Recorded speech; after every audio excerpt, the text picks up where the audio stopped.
नमस्कार बच्चों। आज 11वीं कक्षा के सभी बच्चों का इस हिंदी कालांश में स्वागत है। आज हम पढ़ेंगे कविता नंबर 4 वे आंखें, जिसके कवि हैं सुमित्रा नंदन पंत जी। सुमित्रा नंदन जी का जो जीवन काल रहा है वो 1900 से लेकर 1977 तक रहा है। ये एक बहुत ही प्रतिभाशाली कवि हैं।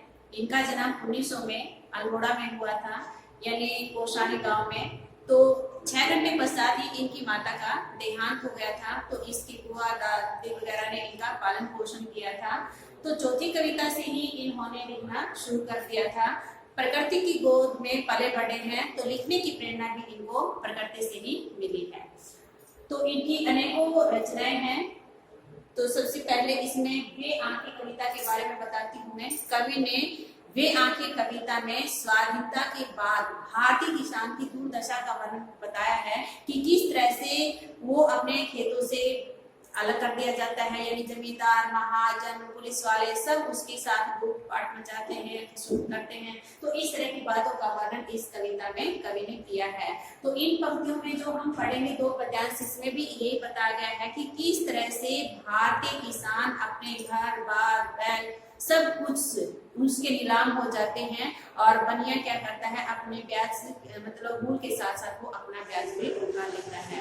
ठीक है। इनकी पत्नी भी तवादारों के अभाव में मर जाती है और एक दूध हुई बच्ची होती है जो माँ के लाड प्यार या उसको भी दूध वगैरह नहीं मिल पाता, तो वो भी मर जाती है। और जवानी में ही इसके इकलौते बेटे को जमींदार ने अपने कारिंदों के द्वारा मरवा दिया था। और उसकी जो बहू थी, यानी उत्तरवधु है उस किसान की, वो भी मतलब पुलिस वाले के डर से, यानी उसको हीन दृष्टि से देखा जाता था समाज में। तो वो पुलिस वाले के डर से अपने मतलब पति घाती कहता था समाज उसे बचने के लिए वो भी कुएं में डांग मारकर यानी छलांग लगाती है और आत्महत्या कर लेती है। तो इन सब बातों का सजीव और सार्थक वर्णन कवि सुमित्रा नंदन पंत जी ने इस कविता में किया है। तो आइए हम देखते हैं पद्यांश।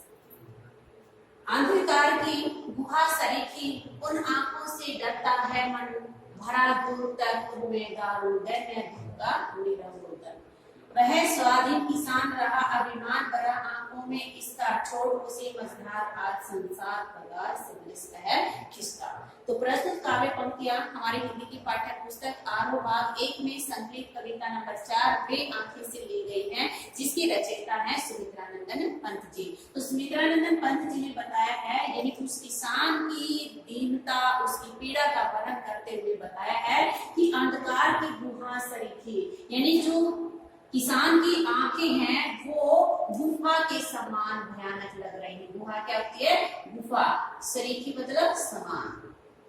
तो कवि बताता है कि उस किसान की आंखें गुफा के समान भयानक लग रही हैं। अर्थात जिस तरह गुफा में जाने से यानी उसके अंधकार से डर लगता है, उसी प्रकार उस किसान की आंखों में झांकने से कवि का मन भी डर रहा है।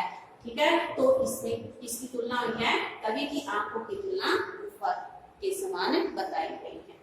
भरा दूध में का निरव रोदन। तो कवि कहता है कि कवि की आंखों में दारू मतलब वो दुख, दैन्य यानी वो पीड़ा उसकी आंखों में दूर दूर तक दिखाई दे रही है। निरव रोदन जो वो चुपचाप सहन कर रहा है, अर्थात जो उसका रोना है वो भी उसकी चुप्पी में बदल गया है। वह स्वाधीन किसान रहा अभिमान भरा आंखों में इसका, यानी कोई समय था जब किसान स्वाभिमान था, अर्थात समाज में उसकी मान मर्यादा थी, उसके अपने खेत थे, घर बार सब कुछ था। अभिमान भरा आंखों में उसका और उसकी गर्व से आंखें चमक रही थी। छोड़ उसे मझधार आज, लेकिन आज उसका वो गर्व उसे मझधार मतलब पानी यानी नदी के बीच, जल की धारा के बीच में ही छोड़कर चला गया है। अर्थात संसार के जो लोग हैं उन सब ने उससे क्या कर लिया है? किनारा कर लिया है। जैसे रेत का कोई किनारा होता है वो नदी के बहाव के साथ ही बह जाता है, उसी प्रकार कवि का जो गर्व है उसे वो मझधार में ही छोड़कर चला गया है। अर्थात आज संसार के सभी लोगों ने उस किसान का साथ छोड़ दिया है, सभी उसका तमाशा देख रहे हैं। तो ये बताया गया है एक पंक्ति में। तो सरीखी क्या होता है? समान। तो जहाँ पर समान यानी तुलना की जाती है तो वहां पर बेटा उपमा अलंकार होता है। ठीक है। और दैन्य दुख नीरव रोदन, इसमें क्या है, अनुप्रास अलंकार है। तो प्रस्तुत काव्य पंक्तियों में कवि ने किसान की दीनता, उसकी पीड़ा का सार्थक और सजीव वर्णन किया है, और कहीं कहीं पर यानी अनुप्रास अलंकार है, अभिमान का गर्व, ठीक, कगार होता है किनारा, सदृश, फिर आगे इसमें भी क्या है, उपमा अलंकार है। सा से समान सदृश, जहां पर ये आते हैं वहां क्या होता है, उपमा अलंकार होता है। ठीक है, तो ये बताया गया है इसमें। तो अगर इसमें करुणा का भाव पैदा होता है तो इसमें रस कौन सा बनता है, करुण रस का प्रयोग हुआ है, और तत्सम तद्भव शब्दों का प्रयोग हुआ है, यानी तत्सम और तद्भव। खड़ी बोली में रचित है ये कविता, और निरुक्तक छंद, ठीक है। तो इसमें क्या है, भावपूर्ण शैली में लिख सकते हैं, ठीक है। तो इन सब का इसमें प्रयोग हुआ। आगे देखते हैं हम दूसरा पद्यांश। लहराते हुए खेत देहों में हुआ बेदखल वह अब जिनसे, हंसती थी उसके जीवन की हरियाली जिनके प्रेम प्रेम से, आंखों में ही घूमा करता वह उसकी आंखों का तारा, कालकुनों की लाठी से जो गया जवानी में ही मारा। तो अब आगे उसकी और भी पीड़िता का वर्णन किया है कवि ने कि किस तरह से उसके दुख जो है वो अपार है और उसकी आंखों में स्पष्ट रूप से वो दिखाई दे रहे हैं। लहराते हुए खेत दृगों में, दृग होता है मेघों में, ठीक है। तो कवि कहता है कि उस किसान के हरे भरे खेत उसकी आंखों में दिखाई दे रहे थे, यानी जब उसकी अपनी खेती थी, अपना घर बार था, तो वो उसकी खुशी का साधन थे, तो वो उसकी अलग ही चमक उसकी आंखों में दिखाई पड़ती थी। वह बेदखल वह अब जिनसे, लेकिन अब जमींदार ने उसके खेत भी छीन लिए हैं, अर्थात वो अपने ही खेतों से बेदखल कर दिया गया है।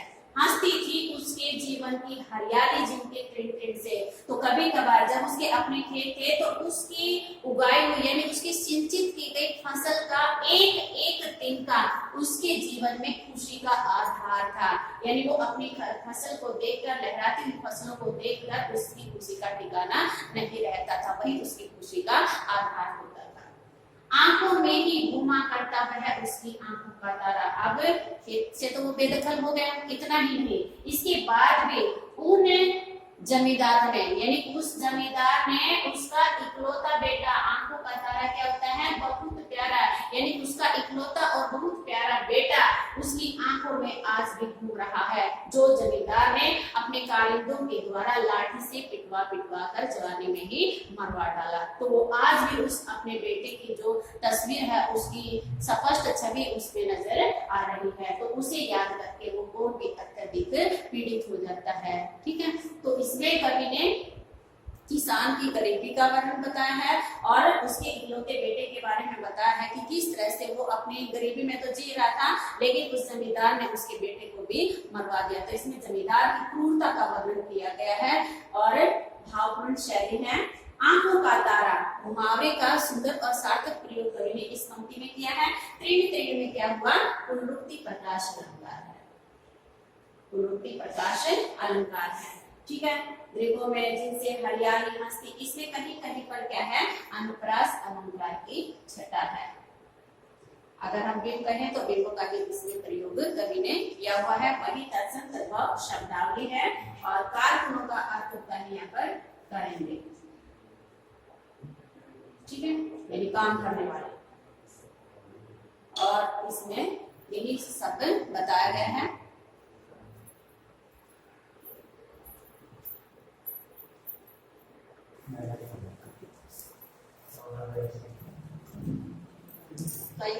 हम आगे देखते हैं इसका तीसरा पद्यांश।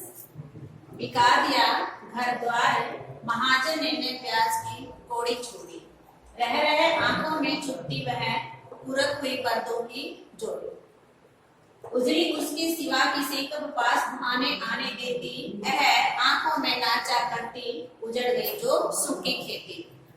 तो इस प्रस्तुत पंक्तियों में कवि ने किसान की यानी घर बार बिकने पर जो महाजन होता है, बनिया होता है, वो किस तरह से उससे ब्याज उगाता है, किस तरह से वो अपना ऋण लेता है और उसके बदले में किसान का सब कुछ बिक जाता है। तो उसकी यही यथार्थ गरीबी का वर्णन करते हुए कवि ने बताया है।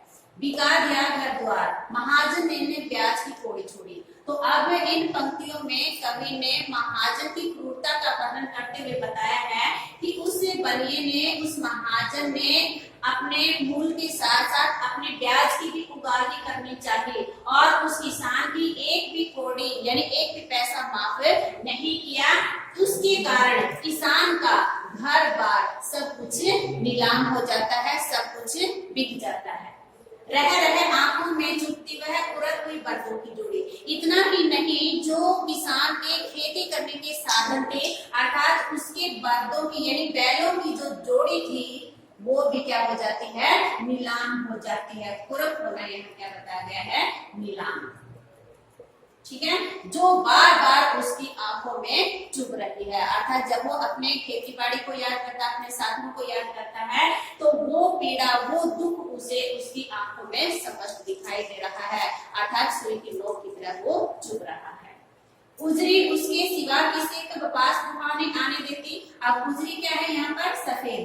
तो उसकी सफेद गाय का वर्णन करते हुए कवि ने बताया है कि उस किसान के पास एक दुधारू सफेद गाय भी थी। वो अपने यानी उस किसान से बहुत लगाव रखती थी, इसलिए वो अपना दूध दूहने के लिए किसान के अतिरिक्त किसी को भी अपने पास नहीं आने देती थी। तो किसान भी अपनी गाय से बहुत प्रेम करता था, बहुत लगाव रखता था। आंखों में नाचा करती उजड़ गई जो सुख की खेती। तो अंत में कवि क्या बताता है कि कवि ने भारतीय किसान की पीड़ा का वर्णन करते हुए भी बताया है कि जो किसान की सुख की खेती थी, अर्थात जो वो मजे में रहता था, अपनी फसलें पैदा करता था, उसका घर था, बाढ़ था, साधन था, सब कुछ थे, लेकिन आज वो उसकी सुख की खेती उजड़ गई है। अर्थात उजड़ गई है मतलब उसके सभी साधन नष्ट हो गए हैं, उसका भरा परिवार समाप्त हो गया है और वही पीड़ा उसकी आंखों में आज भी नाच रही है, अर्थात उसे रह रहकर पीड़ित कर रही है। तो इसमें कवि ने क्या बताया है, महाजन की क्रूरता का वर्णन किया है। कोड़ी छोड़ी इसमें क्या है, अनुप्रास अलंकार है और आंखों में चुभना मुहावरे का सार्थक प्रयोग हुआ है। मुहावरे का प्रयोग हुआ है। कुर्क होता है नीलाम, कुर्क की बातों की जोड़ी। तो इसमें क्या है, अनुप्रास अलंकार है इसमें भी। उजरी यहाँ पर सफेद गाय से लिया गया है। पास आने देते, यहाँ पीछे क्या है, प्रश्न चिन्ह, प्रश्नवाचक चिन्ह है। तो इसमें क्या बनता है बेटा, प्रश्न अलंकार का सुंदर और सार्थक प्रयोग कवि ने किया है। आंखों में नाचना, इसमें भी मुहावरे का प्रयोग है। ठीक है, तो ये सब इसमें बताया गया है और इसमें भी क्या है, करुण रस है और भावपूर्ण इसमें शैली है। दर्शन तद्भव शब्दों का प्रयोग इसमें कवि ने किया हुआ है। ठीक है, तो आगे हम देखते हैं पद्यांश 4 की व्याख्या। बिना दवा दर्पण के घर में स्वर्ग चली आंखें आती भर, देख रेख के बिना दूध मुही बिटिया 2 दिन बाद गई मर। घर में विधवा रही पतोहू लक्ष्मी थी, यद्यपि पति घातिन, पकड़ मंगाया कोतवाल ने डूब कुएं में मरी एक दिन। तो यहाँ पर पुलिस वाले यानी कोतवाल के बारे में बताया है और किसान की असहाय बिल्कुल गरीबी का सार्थक वर्णन कवि ने किया है। देखिए आगे, बिना दवा यानी बिना दवाई के या दवाई के अभाव में दर्पण के घर में सवरग चली आंखें आती है। यानी कभी जब किसान अपनी पिछली बातों को जब याद करता है तो उस किसान की आंखें आंसुओं से भर जाती हैं। क्यों? क्योंकि वो इतनी गरीबी में जिया है कि उस गरीबी के कारण उसकी जो घरवाली है यानी जो उसकी पत्नी है वो दवा दारू के अभाव में चल बसती है, अर्थात सड़क से बाहर जाती है। देख रेख के बिना दूध मुही बिटिया 2 दिन बाद गई घर। और जो उसकी छोटी सी बेटी है जो दूध मुही है, अर्थात उसे अपनी माँ के दूध की जरूरत थी, लेकिन माँ के मरने के बाद और बिना संभाल के यानी बिना देख रेख के वो भी 2 दिन के बाद मर जाती है। घर में विधवा रही पतोहू लक्ष्मी थी यद्यपि पति घातिन। अब वो अपनी पुत्र वधू के बारे में बताता है कि वैसे कहने को तो क्या होती है, वो घर की लक्ष्मियां होती हैं, अर्थात घर की लक्ष्मी है, लेकिन पति घातिन, लेकिन उसके पति को पहले मार डाला है, अब वो विधवा हो गई है। विधवा को समाजहीन दृष्टि से देखता है और क्या कहता है, पति घातिन, और उसे पति को मारने वाली भी कहा जाता है।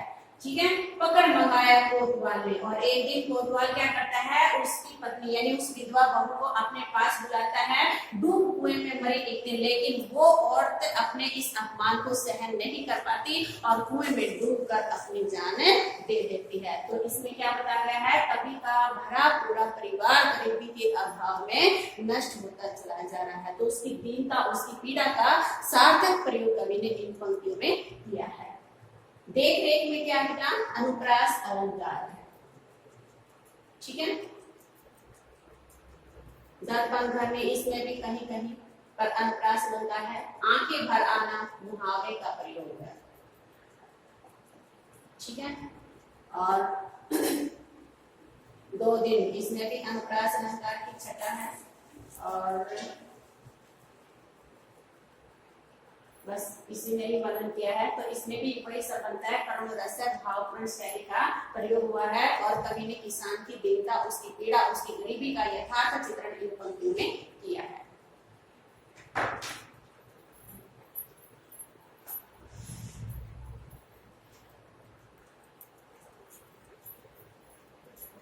आइए बच्चों, आगे हम देखते हैं 5वां और अंतिम पद्यांश। खैर पैर की जूती जोरू, न सही एक दूसरी आती, पर जवान लड़की की सुध कर, सांप लौटते फटती छाती।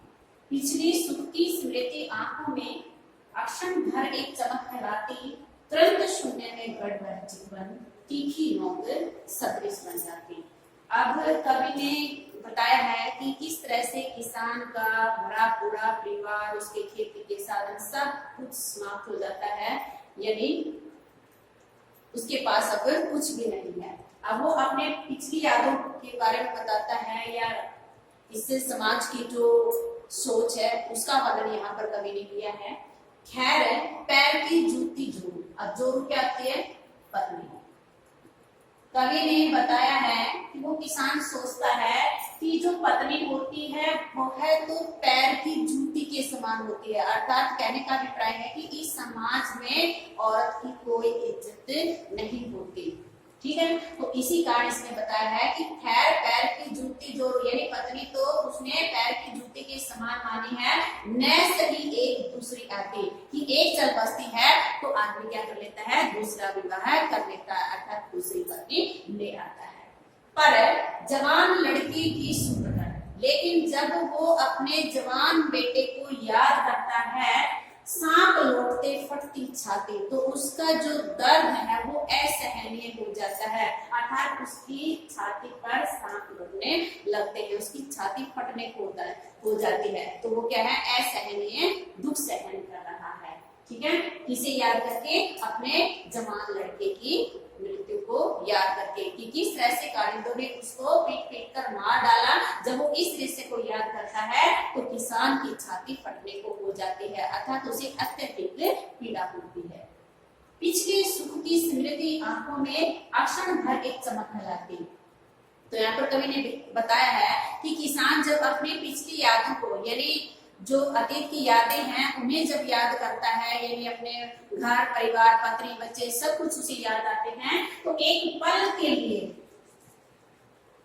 के लिए वो यादें उसकी आंखों में चमक पैदा कर देते हैं, अर्थात उसके चेहरे पर मुस्कान छा जाती है। तुरंत शून्य में गड़ वह चितवन, तीखी नोक सदृश बन जाती। लेकिन धीरे धीरे जब वो अपनी वर्तमान स्थिति में आता है, अर्थात जब उसे एक एक करके सबकी मृत्यु के दृश्य सामने आते जाते हैं, तो क्या हो जाता है, वो शून्य हो जाता है, अर्थात शून्य के समान भावहीन हो जाता है, जो तीखी नोक के समान उसे रह रहकर चुभ रहे हैं। तो इसमें यथार्थ पीड़ा का साथ वर्णन कवि ने किया है कि किस तरह से कवि ने एक किसान की, भारतीय किसान की दुर्दशा के बारे में बताया है, उसकी पीड़ा के बारे में बताया है, और यहाँ पर क्या दिखाया गया है जोरू यानी पत्नी के बारे में बताया गया है कि जो समाज है वो आज भी औरतों को सम्मान भरी नजर से नहीं देखता है। तो यहाँ पर वर्तमान स्थिति पर भी जोर दिया गया है। ठीक है, तो उसमें क्या है और तत्सम तत्व शब्दावली का ही प्रयोग है। सांप लौटना, छाती फटना, इसमें क्या है मुहावरे का सुंदर और सार्थक प्रयोग कवि ने किया है। शुद्ध कर, इसमें क्या है अनुप्रास अलंकार का प्रयोग हुआ है। और करुण रस है, भावपूर्ण शैली है, खड़ी बोली है। ठीक है, और क्या है इसमें तीखी नोक सदृश। अब तुलना करती सास ऐसी समान सदृश मैंने बताया था, जहां पर आते हैं वहां पर होता है उपमा अलंकार। तो इसमें अनुप्रास अलंकार और उपमा अलंकार का प्रयोग है और साथ ही मुहावरों का सार्थक प्रयोग कवि ने एक पंक्ति में किया हुआ है। तो ये थी आपकी चौथी कविता, तो आप इसे नोट कर लेंगे।